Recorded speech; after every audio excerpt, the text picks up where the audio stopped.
Betapa banyak ahlul bidah, baik Jahmiyah maupun Al-Mu'tazilah maupun Al-Asy'ariyah, mereka menolak sifat-sifat Allah. Di antaranya seperti mereka menolak sifat Allah di atas. Dalilnya apa? Akal mereka. Kata mereka ini melazimkan tempat lah, melazimkan waktu lah, melazimkan macam-macam lah. Ya. Padahal terlalu banyak dalil menunjukkan Allah di atas. Banyak sekali dalil. Rasulullah SAW ya, berdoa mengadakan kedua tangan di atas. Kalau Allah di mana-mana ya kita ke bawah juga boleh, ke kiri juga boleh, ke kanan juga boleh. Rasulullah SAW tunjuk Allah di atas.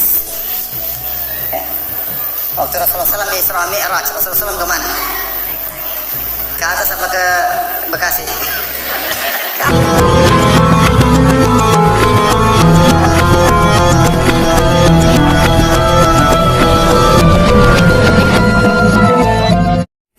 Assalamualaikum warahmatullahi wabarakatuh. Waalaikumsalam warahmatullahi wabarakatuh. Alhamdulillah, saya sekarang bersama dengan Ustadz Ahdi Afandi.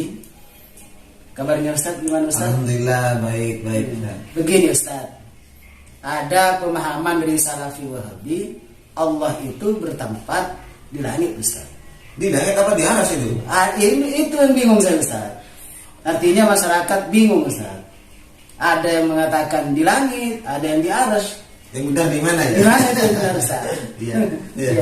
Ya itu karena mereka itu pemahaman tekstual. Mungkin begini, satu ayat Ar-Rahmanu 'alal 'arsy istawa. Iya. Berarti Allah itu bertempat di arsy. Kemudian ada ayat lain yang mengatakan Allah di langit. Ya, amintum ma fis sama. Fis sama itu diartikan Allah itu berada di langit. Padahal ya, langit ini kan ada 7 tingkatan. Iya, ada 7 lapis ya. 7 lapis. Iya.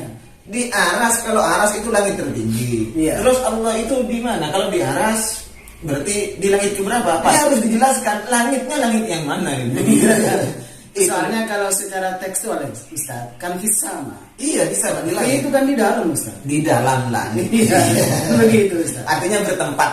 Nah, inilah ulama salaf sebenarnya ya. Kalau di kita sendiri pemahaman aswaja itu ulama salaf dan ulama khalaf. Iya. Kalau ulama salaf ini ayat-ayat yang masih mutasyabihat seperti itu dipasrahkan kepada pemaknaannya terhadap Allah Subhanahu wa taala, cukup kita beriman terhadap ayatnya saja. Iya. Ar-Rahmanu 'alal 'arsy istawa, yadullah fawqa aydikum. Kemudian Amintun man fis sama. Kita beriman terhadap ayat-ayat tersebut. Artinya tauhid kepada Allah. Ya, dipasrahkan terhadap Allah Subhanahu wa taala. Ini ulama salaf. Iya. Kalau ulama khalaf ini memilih metode takwil. Berarti ditakwil ya. Iya, ditakwil. Jadi Allah Subhanahu wa taala itu istawa 'alal arsy. Kita yakin Allah itu beristiwa. Tapi bukan nongkrong. Iya, bukan berarti duduk. Bukan berarti duduk. Bahkan Ustaz saya pernah baca itu yang maksud itu adalah Allah menguasai. Nah, ini kan seperti itu namanya takwil. Iya. Nah, kemudian mereka mengatakan orang yang mentakwil itu adalah sesat. Asy'ariyah itu adalah sesat. Iya, sementara mereka sendiri itu ternyata banyak juga menakwil. Nah, inilah yang saya akan tanyakan terhadap teman-teman Wahabi.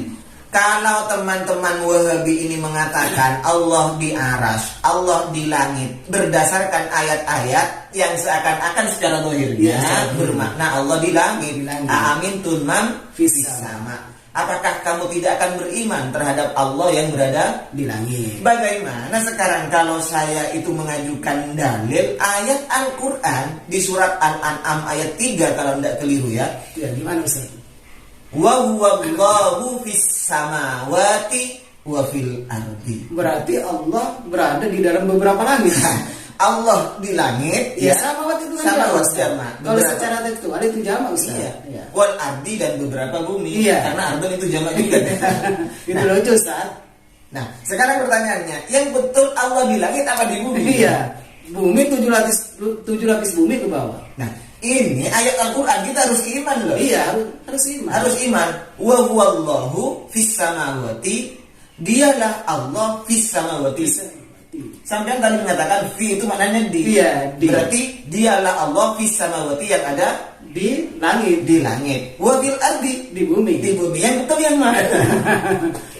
Itu membingungkan Ustaz. Nah, membingungkan. Makanya Kalau ulama menempatkan Allah, memposisikan Allah itu bertempat, itu membingungkan. Padahal ulama madzhab sendiri dalam sebagaimana Imam Abi Hanifah dalam kitabnya Al-Fiqhul Absar, Imam Syafi'i dalam kitabnya Al-Fiqhul Akbar ya. Itu mentafwid alama wasafahullahu nafsah. Mereka itu para ulama salaf mentafwid, memasrahkan pemaknaan ayat-ayat yang mutasyabihat itu terhadap Allah Subhanahu wa taala yang telah menyifati dirinya sendiri di dalam Al-Qur'an. Kita beriman itu. Jadi itu urusan Allah. Urusan Allah. Apakah Anda tidak beriman Allah itu beristiwa di atas? Kami Beriman, percaya. Makanya ulama itu mengatakan al-istiwa maklumun. Istiwanya Allah di aras itu sudah maklum. Sedangkan itu sudah hak Allah. hak Allah sudah maklum, kita sudah tahu, maklum itu. Kita beriman bahwa Allah itu istiwa di aras. Kita beriman bahwa amin itu manfis sama. Bahkan ini Ustaz begini Ustaz, yang sering dijadikan rujukan pendapatnya oleh orang-orang Wahabi itu adalah Imam Asy-Syatibi. Imam Asy-Syatibi. Ya, kitabnya yang terkenal itu adalah Al-Iqtisam. Karena Imam Asy-Syatibi ini keras sekali menentang terhadap bid'ah. Cuman menurut saya, setelah saya teliti, setelah saya baca kitabnya Al-Iqtisam, kitabnya Asy-Syatibi yaitu Al-Iqtisam ini, bid'ah yang dimaksud ternyata itu malah dirinya sendiri orang Wahabi. Iya. Jadi bukan bid'ah sebagaimana amaliyah mengerjakan tahlilan, mengerjakan maulid dan salaman setelah sholat. Bukan itu sebenarnya. Berarti kembali kepada salafi Wahabi sendiri. Ini namanya senjata makan Tuhan. Ketapel mental ke kepalanya sendiri. Jadi mereka menghantam aswaja dengan pendapatnya Imam Asy-Syatibi dalam kitab Al-Iqtisam. Ternyata Asy-Syatibi itu malah membid'ahkan orang yang mengatakan Allah menetapkan arah dan tempat bagi Allah Subhanahu wa taala. Silakan lihat di dalam kitab senjata makan Tuhan itu. Bukan hanya senjata makan Tuhan. Menghancurkan tuannya. Menghancurkan tuannya. Ya memang kalau memposisikan Allah itu bertempat Ustaz, sangat membingungkan sebenarnya. Bingung, yang betul yang mana? Ketika Allah Subhanahu wa taala menghadap, ketika Nabi Musa menghadap Allah Subhanahu wa taala di Bukit Tursina. Iya. Apakah Allah ada di sana? Kan membingungkan. Membingungkan. Maka Fir'aun menjawab, karena Nabi Musa mencari tempat yang tinggi, karena semakin tinggi semakin dekat dengan Allah. Berarti kalau kita ingin dekat sekarang, buat rumah tingkat. Iya, tingkat terus semakin dekat dengan Allah. Dengan Allah atau naik pesawat Ustaz. Tapi Ustaz Khalid itu tidak menjawab Ustaz. Arus itu makhluk atau bukan? Ya, sudah urusan dia itu. Satu ayat lagi Ustaz. Iya. Kemana saja kalian menghadap, disitulah wajah Allah. kita menghadap. Itu mau dimaknai bagaimana itu Ustaz? Apakah Allah itu di timur, di barat, di utara, di selatan, atau di atas atau di bawah? Iya. Karena kemanapun kita menghadap, disitulah fasama wajhullah. Mau dimaknai gimana kalau itu? Terus kita sholat Menghadap ke kiblat. Iya. Bukan berarti Allah itu berada di Ka'bah. Iya. Ka'bah itu apa? Sebutannya Ka'bah itu Baitullah kan? Baitullah, rumahnya Allah. Mau di mana seperti itu, Ustaz? Masjid juga min buyutillah. Jadi sebenarnya kata-kata seperti itu sudah lazim di kita kok. Iya, lazim. Tinggi-tinggi yang dimaksud ulama salaf tinggi-tinggi itu Pak Jokowi itu jabatannya tertinggi, presiden. Iya. Makanya orang-orang pusat itu kalau mau ke bawah namanya turba. Apa turba itu? Turba itu turun ke bawah. Turun ke bawah bukan berarti Pak Jokowi lompat dari istana. Ya mungkin cukup Ustaz. Ya kan juga lucu Ustaz. Yang menciptakan arsy Allah. Yang menciptakan langit Allah. Yang menciptakan arah Allah. Sementara Allah tidak butuh semuanya. Tidak butuh.